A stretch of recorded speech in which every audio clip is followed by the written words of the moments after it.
നമസ്കാരം, ET ടോക്സിലേക്ക് സ്വാഗതം. മാർക്കറ്റിന് ഇപ്പോഴത്തെ ഒരു കണ്ടീഷൻ നോക്കുമ്പോൾ ഈ ഒരു ജിയോ പൊളിറ്റിക്കൽ ടെൻഷൻസ് കാരണം തന്നെ വലിയൊരു റോളർ കോസ്റ്റർ പ്രകടനമാണ് നമുക്ക് കാണാൻ സാധിക്കുന്നത്. അപ്പോൾ നിക്ഷേപകർ കുറേ അധികം പാനിക് ആവുന്ന ഒരു സിറ്റുവേഷൻ ഉണ്ടായിരുന്നു. പക്ഷെ കഴിഞ്ഞ ദിവസം നമ്മൾ കണ്ടിരുന്നു, ഈ ഒരു 15 ദിവസത്തെ വെടിനിർത്തൽ പ്രഖ്യാപിച്ചതിന് ശേഷം നല്ലൊരു റാലി നമുക്ക് മാർക്കറ്റിൽ കാണാൻ സാധിച്ചിരുന്നു. പക്ഷെ ഇന്ന് നമുക്ക് മാർക്കറ്റിന്റെ പെർഫോമൻസ് നോക്കുമ്പോൾ അതിന് ജസ്റ്റ് ഓപ്പോസിറ്റ് ആയിട്ടാണ് കാണാൻ സാധിക്കുന്നത്. അപ്പോൾ ഒരു അൺസർട്ടനിറ്റി വളരെ രീതിയിൽ നമുക്ക് മാർക്കറ്റിൽ എഫക്ട് ചെയ്യുന്നുണ്ട്. വളരെ സെൻസിറ്റീവ് ആയിട്ടാണ് മാർക്കറ്റ് റിയാക്ട് ചെയ്തുകൊണ്ടിരിക്കുന്നത്. ഈ ഒരു സാഹചര്യത്തിൽ നമുക്ക് മാർക്കറ്റിന്റെ ഒരു ഔട്ട്ലുക്ക് എന്താണെന്ന് അറിയേണ്ടതുണ്ട്. അപ്പോൾ അതിനായിട്ട് നമുക്ക് പതിവ് പോലെ തന്നെ നമ്മുടെ എക്സ്പേർട്ട് ആയിട്ടുള്ള കൃഷ്ണകുമാർ സാർ നമ്മളോടൊപ്പം ജോയിൻ ചെയ്യുന്നുണ്ട്. Welcome sir. Hi. Hi. Nice. കുറെ ആയി നമ്മൾ കണ്ടിട്ട്. നമ്മൾ ലാസ്റ്റ് സെഷനിൽ സംസാരിച്ചപ്പോൾ Q3 ഔട്ട്ലുക്കും മാർക്കറ്റ് ഔട്ട്ലുക്കൊക്കെയാണ് സംസാരിച്ചത്. അന്ന് നമുക്ക് കുറച്ചും കൂടെ ഒപ്റ്റിമിസ്റ്റിക് ആയിട്ടൊരു വ്യൂ ഒക്കെ ഉണ്ടായിരുന്നു. പക്ഷെ അതിന്റെ ഇടയിൽ നമ്മൾ ഒട്ടും പ്രതീക്ഷിക്കാതെ ഈ ഒരു യുദ്ധം കയറി വന്നു. നമ്മുടെ രൂപയുടെ കണ്ടീഷൻ ആണെങ്കിലൊക്കെ വളരെ വേഴ്സ്റ്റ് ആയി. ഇപ്പോൾ വളരെ റോളർ കോസ്റ്റർ ആയിട്ടുള്ള, അതെ, വളരെ വലിയൊരു ക്രാഷ് നമുക്ക് കറക്ഷൻ നമുക്ക് മാർക്കറ്റിൽ കാണാൻ സാധിച്ചിട്ടുണ്ട്.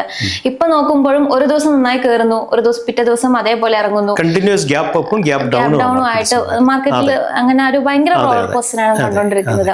അപ്പോൾ സാറിന്റെ ഒരു അഭിപ്രായത്തില് ഇപ്പം വളരെ സെൻസിറ്റീവ് ആയിട്ടാണ് മാർക്കറ്റ് അതിനെ റിയാക്ട് ചെയ്യുന്നത്. ഇതിപ്പോ ഞാൻ ഇൻട്രോയിൽ പറഞ്ഞ പോലെ തന്നെ ഇന്നലെ 4% അല്ലെങ്കിൽ 3% ആയിട്ടുള്ള ക്ലോസ് ചെയ്തിട്ടുണ്ടായിരുന്നു. ക്ലോസിംഗ് ടൈമിൽ അത്രയും ഒരു മുന്നേറ്റം ഉണ്ടായിരുന്നു. പക്ഷെ ഇന്ന് ജസ്റ്റ് ഓപ്പോസിറ്റ് ആയിട്ട് ഇപ്പോൾ ഒരു ക്രാഷാണ് തുടക്കത്തിലൊക്കെ കാണാൻ സാധിക്കുന്നത്. അപ്പോൾ സാറ് ഈ ഒരു സിറ്റുവേഷൻ എങ്ങനെയാണ് വിലയിരുത്തുന്നത്? മുന്നോട്ടേക്ക് സാറിന്റെ ഒരു വ്യൂ എന്താണ്? എനിക്കൊരു യൂട്യൂബുള്ള കാര്യം അറിയാമല്ലോ. EQTFX ആണ് യൂട്യൂബിൻ്റെ പേര്. എനിക്ക് സാറിന് ഞാൻ മോർണിംഗ് റീൽസ് ഷെയർ ചെയ്യാറുണ്ട്. 1 minute 2 minute റീൽസ്.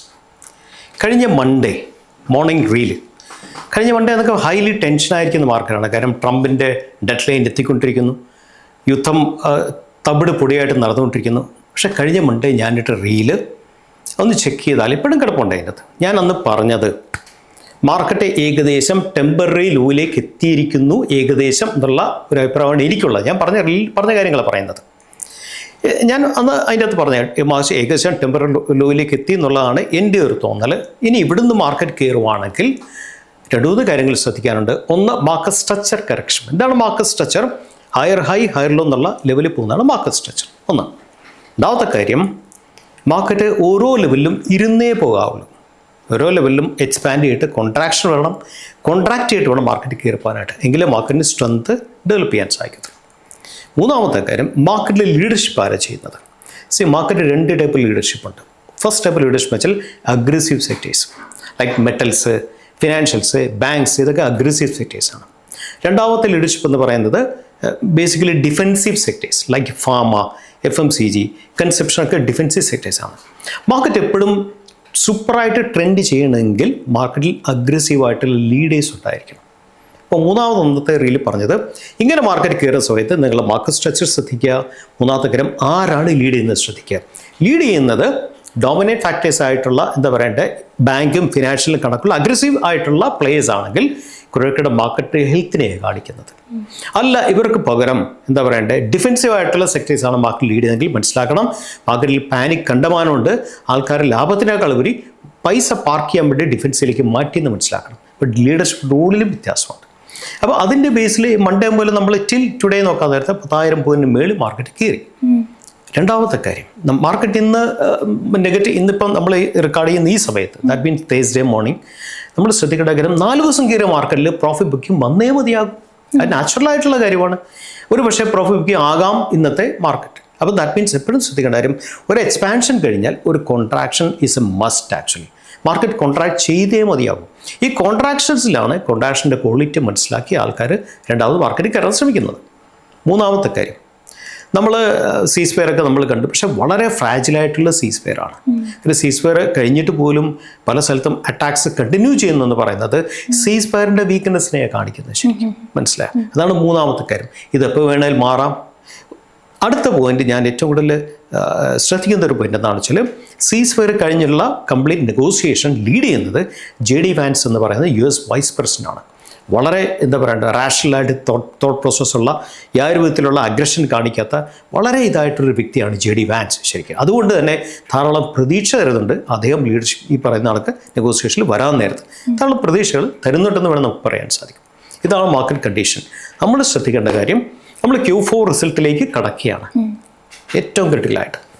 നമ്മളെപ്പോഴും ശ്രദ്ധിക്കേണ്ട Q4 റിസൾട്ട് കടക്കുന്നതിന് മുമ്പ് സാധാരണ റിസൾട്ട് സീസണിൻ്റെ തുടക്ക മാസം, ഇപ്പം നമ്മളെ സംബന്ധിച്ച് ഇപ്പോൾ ഏപ്രിൽ തുടക്ക മാസമാണ്.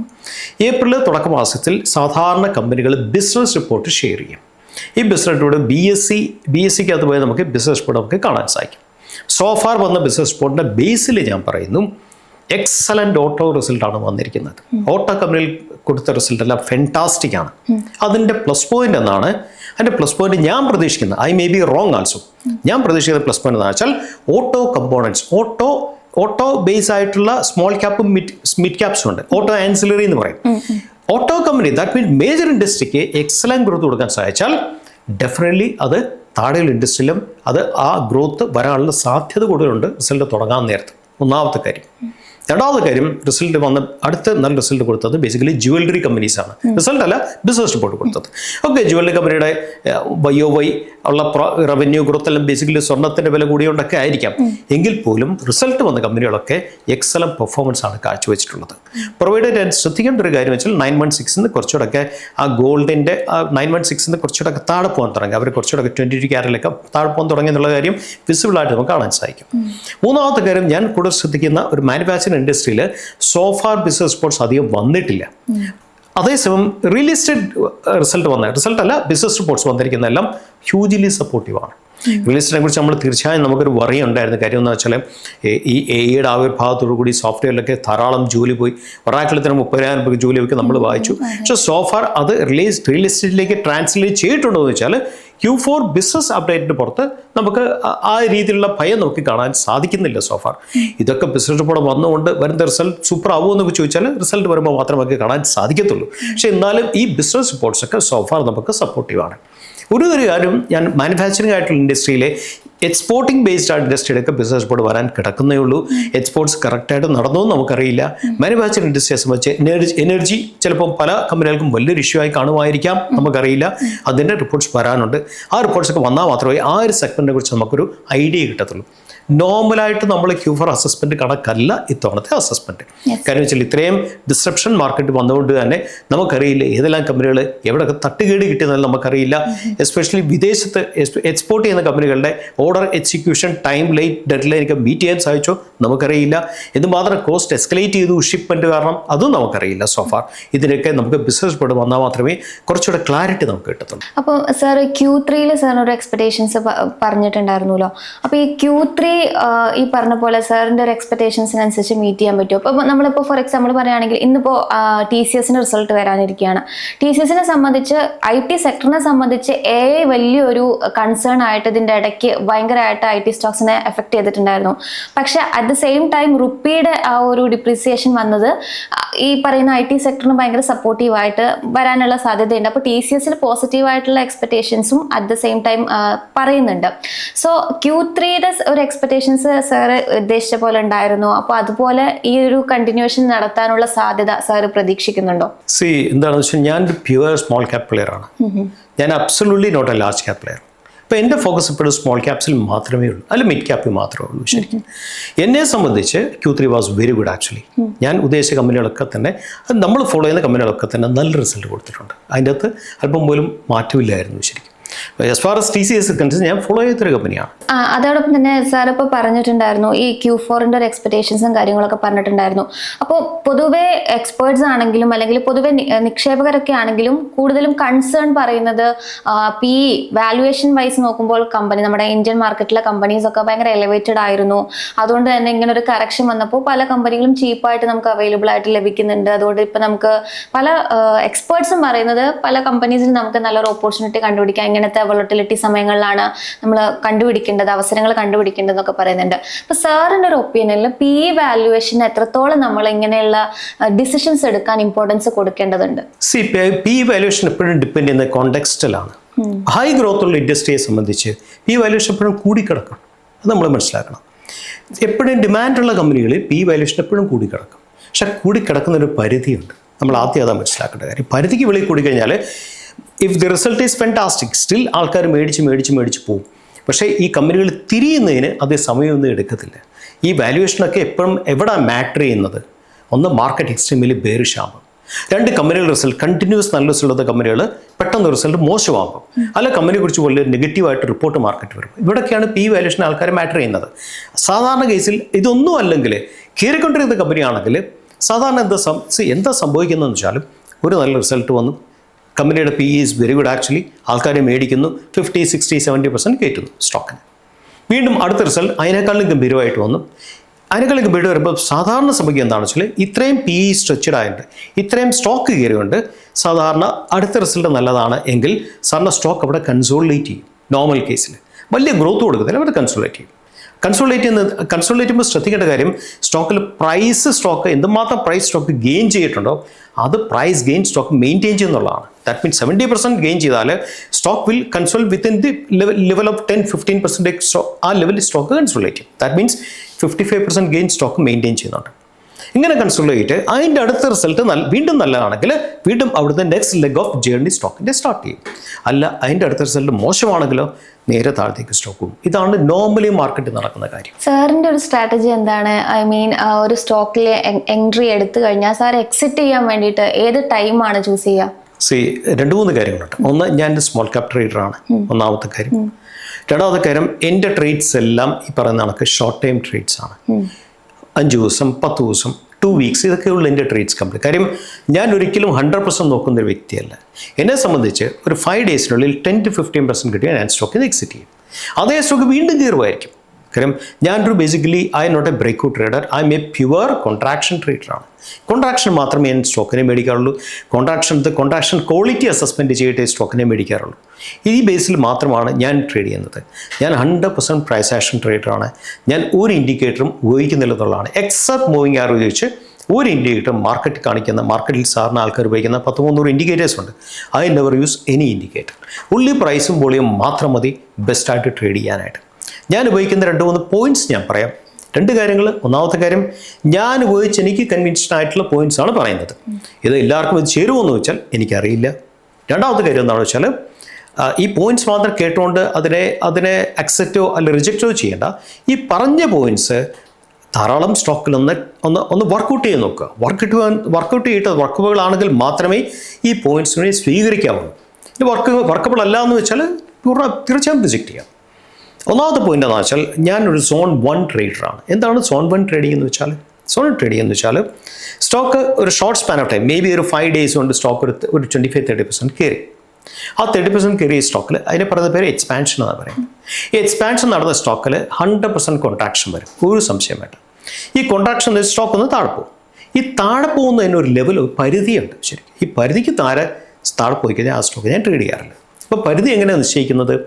എവിടുന്ന് കയറ്റം സ്റ്റാർട്ട് ചെയ്തോ, എവിടുന്ന് ആ കയറ്റം എൻഡ് ചെയ്തോ, താഴെ ലെവലിൽ നിന്ന് മുകളിലേക്ക് ഞാൻ ഫിബ് വരയ്ക്കും.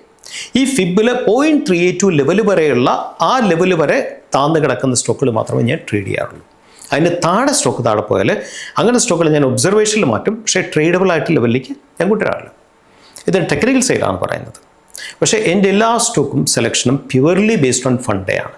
കാരണം ഞാൻ എപ്പോഴും വിശ്വസിക്കുന്ന, അല്ലെ എൻ്റെ എക്സ്പീരിയൻസ് കൂടെ മനസ്സിലാക്കിയ സത്യം എന്താണെന്ന് വെച്ചാൽ, ഫണ്ടാ ക്വാളിറ്റിയുടെ ഒരു സ്റ്റോക്കിന് മാർക്കറ്റ് നിൽക്കാൻ സാധിക്കത്തില്ല. ഒരു ന്യൂസ് കൊണ്ട് ഒരു സ്റ്റോക്കിനെ മേ ബി 3-4 ദിവസം നമുക്ക് പുഷ് ചെയ്യാൻ പറ്റും. അവിടെ ഫണ്ടാ ക്വാളിറ്റിയിൽ ആൾക്കാർ സ്റ്റോക്കിനെ ഇപ്പോൾ ഡംപ് ചെയ്യുന്നത് ചോദിച്ചാൽ മതി. ഫണ്ടിൽ നോക്കുന്ന കാര്യങ്ങൾ എന്തെല്ലാമാണ്? ധാരാളം കാര്യങ്ങൾ നോക്കാറുണ്ട്. ഞാൻ ഷോർട്ട് ടൈം ട്രേഡർ ആണെങ്കിൽ പോലും എല്ലാ കാര്യങ്ങളും പ്രിസൈസ്ഡ് ആയിട്ട് അനലൈസ് ചെയ്തിട്ട് മാത്രമേ ഞാൻ ഫണ്ട് നോക്കാറുള്ളൂ. ഒന്ന്, നേരത്തെ പറഞ്ഞ വാല്യുവേഷൻ നോക്കാറുണ്ട്. പക്ഷേ വാല്യുവേഷൻ കോണ്ടെക്സ്റ്റലാണ്. ഏത് ഇൻഡസ്ട്രി ഡിപ്പെൻഡ് ആയിരിക്കും, വാല്യുവേഷൻ ഫാക്ടറാണ്. രണ്ടാമത്തെ കാര്യം, കമ്പനിയുടെ കടം, ഡെറ്റ് കൂടിക്കഴിഞ്ഞാൽ കമ്പനിക്ക് ഓപ്പറേറ്റിംഗ് പ്രോഫിറ്റ് കിട്ടുമായിരിക്കും. പക്ഷേ ഓപ്പറേറ്റിംഗ് പ്രോഫിറ്റിൻ്റെ 20%, 30%, 40% കടം വിട്ടാൻ ഉപയോഗിച്ചാൽ കമ്പനിക്ക് വീട്ടിൽ കിട്ടുവാൻ കാശൊന്നും കാണത്തില്ല. മൂന്നാമത്തെ കാര്യം, ഇങ്ങനെ കടമുള്ള കമ്പനികൾക്ക് കടത്തിനെ മെയിൻറ്റെയിൻ ചെയ്യാനായിട്ടുള്ള ലെവലിനെക്കാളും കൂടുതൽ റിട്ടേൺ ഓൺ ക്യാപിറ്റൽ എംപ്ലോയിഡ് ഉണ്ടോ? ഇപ്പോൾ കടത്തിനെ മെയിൻറ്റെയിൻ ചെയ്യണമെങ്കിൽ 10% വേണം. കമ്പനിയുടെ ROC എന്ന് പറയുന്നത് 5% ഉള്ളെങ്കിൽ കമ്പനി അല്ല മാനേജ്മെൻറ്റ് പോക്കറ്റിൽ നിന്ന് കാശ് കൊടുക്കേണ്ടി വരും മെയിൻറ്റെയിൻ ചെയ്യാൻ, കടത്തിന് മെയിൻറ്റെയിൻ ചെയ്യാനായിട്ട്. അപ്പോൾ ROC എപ്പോഴും കൂടി നിൽക്കണം. കടം ഉണ്ടെങ്കിൽ പോലും ROC കൂടി നിന്നാൽ ഫൈൻ. കടത്തിൻ്റെ ഒരു പരിധിയുണ്ട്. Debt equity ratio should be maximum 1.2, nothing more than that. അടുത്ത പോയിന്റ് നോക്കുന്നത്, നെക്സ്റ്റ് പോയിന്റ് നോക്കുന്നത്, കണ്ടിന്യൂസ് ആയിട്ട് റവന്യൂ ഗ്രോത്ത് ഉണ്ടോ ഓരോ ക്വാർട്ടറിലും. ടോപ്പ് ലൈൻ ഗ്രോത്ത് ഉണ്ടോ എന്നുള്ളത്. ടോപ്പ് ലൈൻ ഗ്രോത്ത് ഉണ്ടെങ്കിൽ മാത്രമേ കമ്പനികൾക്ക് സസ്റ്റൈനബിലിറ്റി ഉള്ളൂ. ഈ ടോപ്പ് ലൈൻ ഗ്രോത്ത് കൺസിസ്റ്റൻ്റ് ആണ്, അല്ലാതെ ഇൻകൺസിസ്റ്റൻ്റ് ആയിട്ട് പോയി കഴിഞ്ഞാൽ നമുക്ക് അതിൻ്റെ അകത്തൊന്നും നമുക്ക് കൺവിക്ഷൻ കിട്ടില്ല. ഈ ടോപ്പ് ലൈൻ ഗ്രോത്തിനോടൊപ്പം തന്നെ OPM, ഓപ്പറേറ്റിംഗ് പ്രോഫിറ്റ് മാർജിൻ കൂടുന്നുണ്ട്. ഇതൊക്കെയാണ് ശരിക്കും ക്വാളിറ്റി EPS എന്ന് പറയുന്ന കൺസെപ്റ്റിലേക്ക് വരുന്നത്. ഇതൊന്നും ഇല്ലാതെ EPS ക്വാളിറ്റി കൂട്ടാൻ പറ്റും. കാരണം അതർ ഇൻകം പെട്ടെന്ന് കൂടുതലായിട്ട് വന്നു EPSൻ്റെ ഫിഗർ കൂടും, പക്ഷേ EPSൻ്റെ ക്വാളിറ്റി വ്യത്യാസം വരും. EPSൻ്റെ ക്വാളിറ്റി കൂടില്ല. അപ്പോൾ അതർ ഇൻകം ഇല്ലാതെ EPSൽ എക്സ്പോണൻഷ്യൽ ഗ്രോത്ത് ഉണ്ടെങ്കിൽ മാത്രമേ അങ്ങനത്തെ സ്റ്റോക്കുകൾ മാത്രമേ ഞാൻ സെലക്ട് ചെയ്യാറുള്ളൂ. ഇതാണ് അടുത്ത പോയിന്റ്. അടുത്ത പോയിന്റ് നമ്മൾ ബാലൻസ് ഷീറ്റാണ് നോക്കുന്നത്. Balance sheet long time liability എന്ത് മാത്രമുണ്ട്. ബാലൻസ് ഷീറ്റ് ശ്രദ്ധിക്കേണ്ട വലിയ രേഖം ക്യാപിറ്റൽ വർക്ക് ഇൻ പ്രോഗ്രസ് ആണ്. കമ്പനികൾ ഗ്രീൻഫീൽഡ് എക്സ്പാൻഷനും ബ്രൗൺഫീൽഡ് എക്സ്പാൻഷനും പോകും. എന്താണ് ബ്രൗൺഫീൽഡ്? കമ്പനി അതേ സെക്ടറിലെ ഒരു ചെറിയ M&A ടേക്ക് ഓവർ എന്നത് ബ്രൗൺഫീൽഡാണ്. ഗ്രീൻഫീൽഡ് എന്ന് വെച്ചാൽ എന്താ? വിഷണറി മാൻഡ് വെച്ചിട്ടുള്ള കമ്പനികൾ. ഓക്കെ, നമ്മുടെ കറന്റ് സ്റ്റാറ്റസ് നമ്മുടെ മെഷീൻ റണ്ണിങ് കപ്പാസിറ്റി 80% എത്തിക്കഴിഞ്ഞു. ഇനി മെഷീൻ ഒരിക്കലും 100% റൺ ചെയ്യാൻ പറ്റില്ല. മെഷീൻ ഐഡിലിംഗ് ഉണ്ട്, മെഷീൻ മെയിൻ്റെനൻസ് ഉണ്ട്. So 80-85% is normal best optimal ലെവലാണ്. ഇപ്പോൾ കമ്പനികൾ അപ്പോഴേ മനസ്സിലാക്കും ഓർഡർ കണ്ടുപോകാൻ കിട്ടുന്നു, നമ്മുടെ മെഷീൻ ഓപ്റ്റിമൽ ലെവലിലേക്ക് പോയിക്കൊണ്ടിരിക്കുന്നു, നമുക്ക് അടുത്ത ലെവലിലേക്ക് എക്സ്പാൻഷൻ പോയേ മതിയാകും ശരിക്കും. അത് മേ ബി 2 or 3 year ആണ്. ഈ എക്സ്പാൻഷന് പോകുമ്പം നമ്മൾ ശ്രദ്ധിക്കേണ്ട കാര്യം ശരിക്ക് ക്യാപിറ്റൽ ഒരു പാർട്ട് ഓഫ് ക്യാപിറ്റലിൻ്റെ ബ്ലോക്കായി കിടക്കുവാണ് എക്സ്പാൻഷൻ പോകുമ്പോൾ. പക്ഷേ എക്സ്പാൻഷൻ്റെ ഫൈനൽ സ്റ്റേജിൽ നമ്മുടെ P&L അക്കൗണ്ടിൽ, പ്രോഫിറ്റ് ആൻഡ് ലോസ് അക്കൗണ്ടിലെ റവന്യൂവിൽ നല്ല ഇൻക്രീസ് വരുന്നുണ്ടെങ്കിൽ മനസ്സിലാക്കണം പല സ്റ്റേജും എക്സ്പാൻഷൻ റവന്യൂവിനെ കൂട്ടാൻ തുടങ്ങിയിട്ടുണ്ട്. ഇങ്ങനത്തെ കമ്പനികളിൽ എപ്പോഴും എക്സ്പാൻഷനും ഗ്രോത്തും കൂടുതലായിരിക്കും. മനസ്സിലായി? ഇങ്ങനത്തെ കമ്പനികൾ കണ്ടുപിടിക്കുക എന്നുള്ളതാണ് ഏറ്റവും വലിയ കാര്യം. അതിൽ വല്ല ക്രിട്ടിക്കൽ ഫാക്ടർ എന്ന് വെച്ചാൽ ഓപ്പറേറ്റിംഗ് ക്യാഷ് ഫ്ലോ ആണ്. നമ്മൾ സാധനം വിറ്റു, നമ്മൾ വിൽക്കുന്ന ഫൈൻ വെൽ ആൻഡ് ഗുഡ്, പക്ഷേ കാശ് കിട്ടിയാൽ മാത്രമേ ആ സെയിൽ കംപ്ലീറ്റ് ആകത്തുള്ളൂ. കാശ് കിട്ടിയില്ലെങ്കിൽ എന്ത് ചെയ്യും? കമ്പനി പൊട്ടും. അത് ഓപ്പറേറ്റിംഗ് ക്യാഷ് ഫ്ലോ നമുക്ക് അറിയാൻ സാധിക്കും. നമ്മൾ 5 year ഒരു ആവറേജ് നെറ്റ് പ്രോഫിറ്റും 5 year average operating cash flow എടുത്തു കഴിഞ്ഞാൽ നമുക്ക് അതിൻ്റെ ഒരു കോമ്പിനേഷൻ ഉണ്ട് ശരിക്കും. നെറ്റ് പ്രോഫിറ്റിൻ്റെ 70% മുകളിലെങ്കിലും ക്യാഷ് ഫ്ലോ വന്നാൽ മാത്രമേ ആ കമ്പനികൾക്ക് സ്റ്റെബിലിറ്റി കിട്ടത്തുള്ളൂ ശരിക്കും. ഇതിനോടൊപ്പം തന്നെ ക്രിട്ടിക്കൽ ആയിട്ട് ഫാക്ടർ ഉണ്ട്. ഒന്ന് മാനേജ്മെന്റ് ഗൈഡൻസ് ആണ്. മാനേജ്മെന്റ് സാറിന് ഓരോ നമ്മൾ നോക്കിയാൽ അറിയാൻ സാധിക്കും. നല്ല കമ്പനികൾക്കൊക്കെ തന്നെ റിസൾട്ട് വന്നു കഴിഞ്ഞിട്ട് അവർ സാറിന് ഒരു PPT ഷെയർ ചെയ്യാറുണ്ട്. PPTക്ക് അത് മാനേജ്മെന്റ് ഗൈഡൻസ് കാണിക്കും. ഓക്കെ, ഞങ്ങൾ കഴിഞ്ഞോണം ഞങ്ങളുടെ ഗൈഡൻസ് 30% ആയിരുന്നു, ഞങ്ങൾക്ക് ഇത്തവണ 35% അച്ചീവ് ചെയ്യാൻ പറ്റി. അത് മാനേജ്മെന്റ് ഇൻസ്റ്റിറ്റ്യൂഷൻ സ്റ്റാൻഡേർഡിനെ കാണിക്കുന്ന കാര്യമാണ്. അതുകൊണ്ട് ഞങ്ങൾ ഇത്തവണ ഗൈഡൻസ് 40% ആക്കുന്നു. ഇങ്ങനെ കമ്പനികൾക്ക് മാർക്കറ്റിൽ എക്സ്ട്രാ ഡിമാൻഡ് ഭയങ്കരമാണ്. കാരണം മാനേജ്മെന്റ് പറയുന്ന കാര്യം ചെയ്യുന്നു, പറയുന്നതിനേക്കാൾ കൂടുതൽ അച്ചീവ് ചെയ്യുന്നു, അതിനേക്കാളും കൂടുതൽ കമ്മിറ്റ് ചെയ്യുന്നു ശരിക്കും. ഇതാണ് അടുത്ത പോയിന്റ് ശ്രദ്ധിക്കേണ്ടത്. നെക്സ്റ്റ് പോയിന്റ് എന്താ ശ്രദ്ധിക്കേണ്ടത്? ക്രെഡിറ്റ് റേറ്റിംഗ് ആണ്. ക്രെഡിറ്റ് റേറ്റിംഗ് എന്ന് പറയുമ്പോൾ അറിയാമല്ലോ, ഞാൻ പറയേണ്ട കാര്യമില്ല. ക്രെഡിറ്റ് റേറ്റിംഗിൽ എൻഹാൻസ്മെന്റ് വരുന്നുണ്ടോ? കഴിഞ്ഞ 3 കൊല്ലത്തെ ക്രെഡിറ്റ് റേറ്റിംഗ് ഹിസ്റ്ററി എടുത്താൽ കണ്ടിന്യൂസ് ആയിട്ട് ക്രെഡിറ്റ് റേറ്റിംഗ് കൂടി വരുന്നുണ്ടോ? അതിൻ്റെ അകത്ത് തന്നെ ശ്രദ്ധിക്കേണ്ട കാര്യം ലിക്വിഡിറ്റി പൊസിഷനാണ്. ലിക്വിഡിറ്റി പൊസിഷൻ സ്ട്രോങ് ആണോ, സുപ്പീരിയർ ആണോ, അഡിക്വേറ്റ് ആണോ, പുവർ ആണോ? ഒരു ലിക്വിഡിറ്റി പൊസിഷനുള്ള കമ്പനിയൊക്കെ നമ്മൾ എടുത്തു കഴിഞ്ഞാൽ നമ്മൾ പലപ്പോഴും പെട്ടുപോകും ശരിക്കും. ഇതിനോടൊപ്പം ശ്രദ്ധിക്കേണ്ട വലിയൊരു കാര്യം മാനേജ്മെന്റ് കമൻട്രിയോടൊപ്പം ശ്രദ്ധിക്കേണ്ട കാര്യം, സാധാരണ റിസൾട്ട് വന്നു കഴിഞ്ഞിട്ട് മാനേജ്മെന്റ് ഒരു എന്താ പറയുക ഒരു കോൺ കോൾ വയ്ക്കും ശരിക്കും. ഈ കോൺ കോൾ നമ്മൾ ഒരു 10, 18, 20 പേജ് ഉണ്ട് ശരിക്കും. കോൺ കോൾ വായിച്ചാൽ എല്ലാം നമുക്ക് വായിക്കാൻ പറ്റില്ല. പക്ഷെ ക്രിട്ടിക്കൽ ചില ചോദ്യങ്ങൾ വായിച്ചാൽ നമുക്ക് ആവശ്യമുള്ള ചോദ്യങ്ങളാണോ, അതിൻ്റെ ഉത്തരം എന്താണ്, നമുക്ക് കറക്റ്റായിട്ട് അനാലിസിസ് നമുക്ക് ചെയ്യാൻ സാധിക്കും. ഇതെല്ലാം ഒരു കമ്പനിയുടെ നമ്മൾ ഫണ്ട ആസ്പെക്ട്സ് ക്വാളിറ്റി എപ്പോഴും ശ്രദ്ധിക്കേണ്ട കാര്യം. നെവർ ഒരു ദിവസം ഇൻവെസ്റ്റ് ചെയ്താൽ പോലും ഒരു കാരണവശാലും ഫണ്ട ക്വാളിറ്റി ആയിട്ട് കമ്പനി ഇൻവെസ്റ്റ് ചെയ്യാൻ പാടില്ലെന്നുള്ളതാണ് എൻ്റെ ഫിലോസഫി, പേഴ്സണൽ ഫിലോസഫി. അതുകൊണ്ട് തന്നെ ഞാൻ 10 days ട്രേഡ് ചെയ്താലും 5 days ട്രേഡ് ചെയ്താലും ഇതെല്ലാം നോക്കിയിട്ട് മാത്രമേ കമ്പനിയെ സെലക്ട് ചെയ്യത്തുള്ളൂ. ഞാൻ ബേസിക്കലി ചെയ്യുന്നത് എന്താണെന്ന് വെച്ചാൽ റിസൾട്ട്സ് ടൈമിൽ റിസൾട്ട് സീസണോടൊപ്പം തന്നെ ഞാൻ ട്രാവൽ ചെയ്യും. 12,500 സ്മോൾ ക്യാപ് കമ്പനിയുണ്ട്. റിസൾട്ട് വന്ന് അന്ന് തന്നെ ഓൾമോസ്റ്റ് ഇതെല്ലാം കവർ ചെയ്തിരിക്കും. ഒരു പക്ഷേ എനിക്ക് നെക്സ്റ്റ് ഡേ ട്രേഡ് കിട്ടിയപ്പോൾ ഞാൻ ആ ട്രേഡ് കയറും ശരിക്കും. അല്ല, അടുത്ത ആ ട്രേഡ് എനിക്ക് ഒരാഴ്ച കഴിഞ്ഞാൽ കിട്ടുന്നത് ഒരാഴ്ച കയറും. അപ്പോൾ ഞാൻ ഇങ്ങനെ ടോപ്പ് ക്വാളിറ്റിയുള്ള ഒരു 80-100 സ്റ്റോക്സിനെ സെലക്ട് ചെയ്യും. ആ സ്റ്റോക്സ് മാത്രമേ ഉള്ളൂ. പിന്നെ നെക്സ്റ്റ് 3 months ട്രേഡ്, അടുത്ത റിസൾട്ട് സീസൺ വരെ ഈ സ്റ്റോക്സിന് മാത്രമേ ട്രേഡ് ചെയ്യാറുള്ളൂ. ഇതാണ് എൻ്റെ ബേസിക് ഫിലോസഫി. എല്ലാവർക്കും നടക്കണമെന്നൊന്നുമില്ല. കാര്യം വെച്ചാൽ ഇതിന് കുറേ സമയം ആവശ്യമാണ്, കുറേ ക്ലറിക്കൽ പരമായിട്ടുള്ള വർക്ക് കണ്ടുപോകാൻ ആവശ്യമാണ്.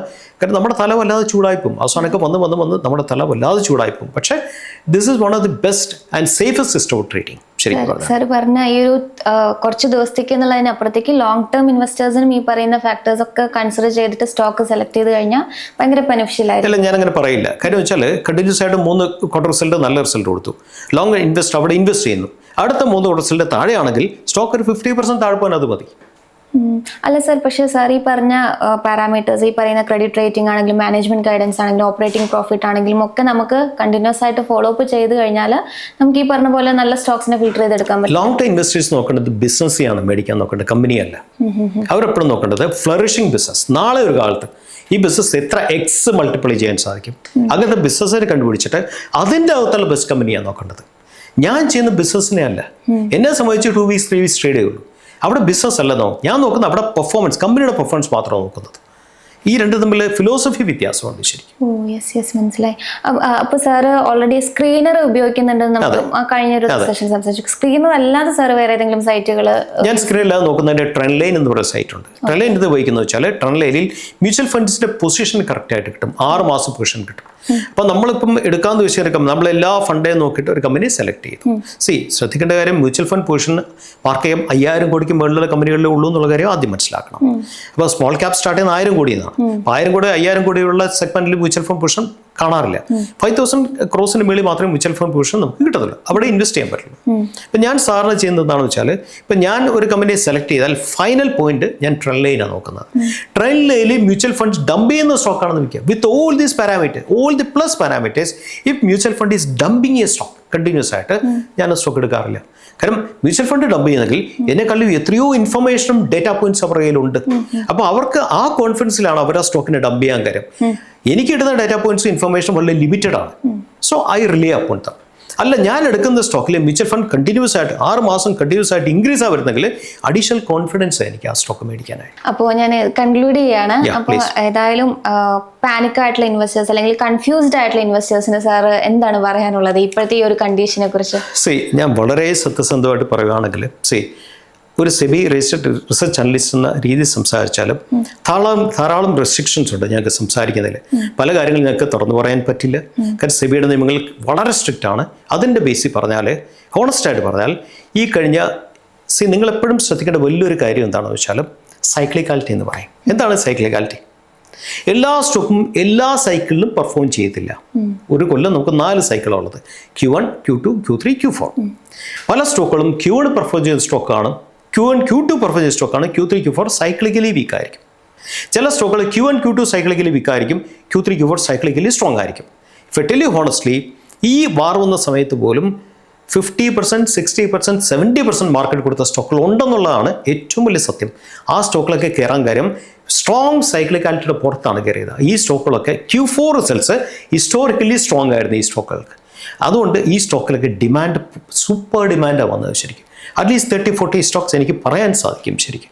അതുകൊണ്ട് നമ്മൾ ആദ്യം ശ്രദ്ധിക്കേണ്ട കാര്യം, ഞാനീ പറഞ്ഞ ഫണ്ടയുടെ കൂട്ടത്തിൽ ഏറ്റവും ക്രിട്ടിക്കലായിട്ടുള്ള സംഗതി സൈക്ലിക്കാലിറ്റിയെ മനസ്സിലാക്കുക. ഇപ്പോൾ സ്ക്രീൻ എന്നുള്ള സൈറ്റിനെ കുറിച്ച് ഹരിപ്രിയ പറഞ്ഞു. സ്ക്രീനിൽ പോയിട്ട് ഓരോ സ്റ്റോക്കിൻ്റെ റിസൾട്ട് 13 ക്വാർട്ടർ റിസൾട്ട് കൊടുത്തിട്ടുണ്ട്. ആ റിസൾട്ട് ഒന്ന് കണ്ണോടിച്ചാൽ ഏത് ക്വാർട്ടറിലാണ് സ്റ്റോക്ക് വീക്കായി നിൽക്കുന്നത്, ഏത് ക്വാർട്ടേഴ്സിലാണ് സ്റ്റോക്ക് സ്ട്രോങ് ആയി നിൽക്കുന്നത്.